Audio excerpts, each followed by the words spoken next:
Selamat datang di channel YouTube Deju, channel yang selalu memberi informasi kepada kalian tentang ide-ide bisnis yang sangat menguntungkan. Sebelum melanjutkan video ini, ada baiknya kalian subscribe channel ini terlebih dahulu agar kalian tidak ketinggalan video-video dari kami berikutnya.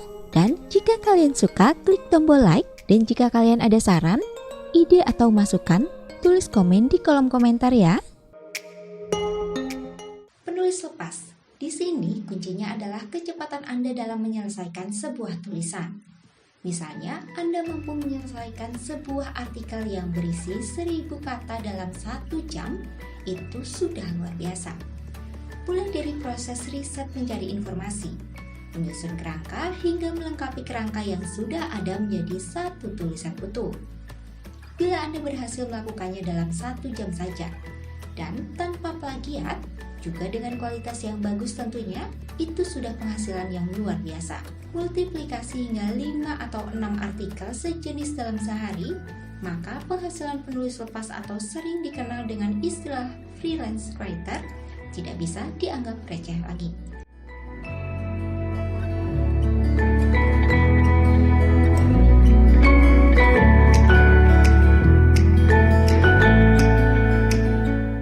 Web developer.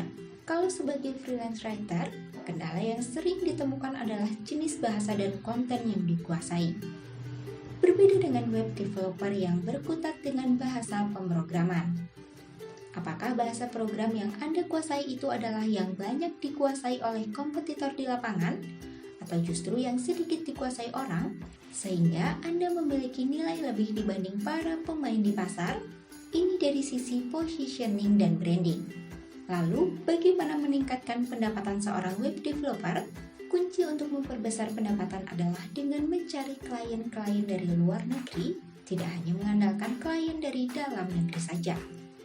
Di samping pendapatan tidak hanya dalam mata uang rupiah, Anda tidak akan terhalangi oleh kendala bahasa seperti penulis lepas. Cukup dengan bahasa Inggris saja, Anda bisa berkomunikasi dan menutup penjualan dengan para klien luar negeri.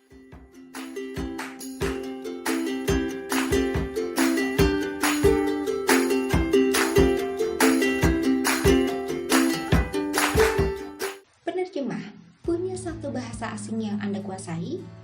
Karena dari keahlian berbahasa tersebut bisa menghasilkan uang yang banyak. Usahakan untuk menguasai bahasa lain seperti bahasa Inggris. Bukan karena tidak ada market sama sekali untuk penerjemah dari atau ke bahasa Inggris, tetapi pemain di pasar tersebut sudah terlampau banyak. Untuk bisa bertahan dan punya pasar sendiri, Anda terus menumbuhkan omset, maka Anda perlu untuk menguasai bahasa asing selain bahasa Inggris. Misalnya bahasa Cina dan bahasa India sebagai bahasa dari negara-negara yang pertumbuhan ekonominya sedang luar biasa. Atau juga bahasa Korea yang sedang sangat menjamur di Indonesia.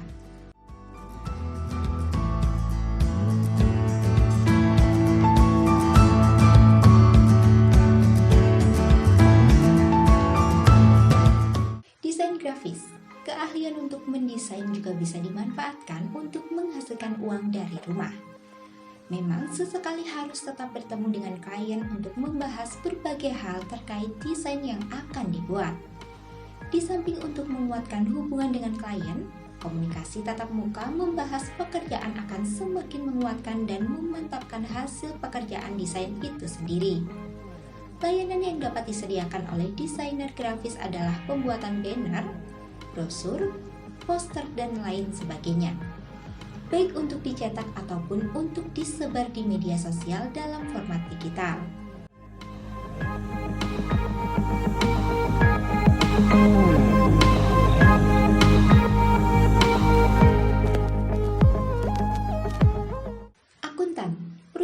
Perusahaan yang masih berukuran kecil atau menengah mulai membutuhkan akuntan yang mampu merapikan dan menyusun laporan keuangan untuk mereka. Bagi Anda yang belum tahu, indikator finansial bisa dimaksimalkan pada waktu-waktu tertentu. Maksimalisasi ini bisa dibantu dengan keberadaan akuntan. Jadi, akuntan tersebut bisa mengerjakan proyek laporan keuangan dari beberapa klien sekaligus dalam satu waktu. Dan kemungkinan besar, di akhir bulan ada banyak deadline laporan keuangan dari para klien.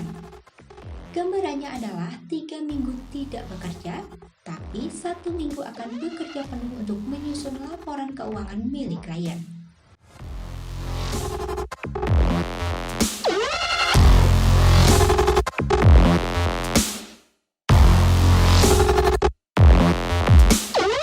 Supaya tidak ketinggalan tentang ide-ide bisnis selanjutnya, silahkan klik tombol subscribe dan jangan lupa nyalakan tombol loncengnya.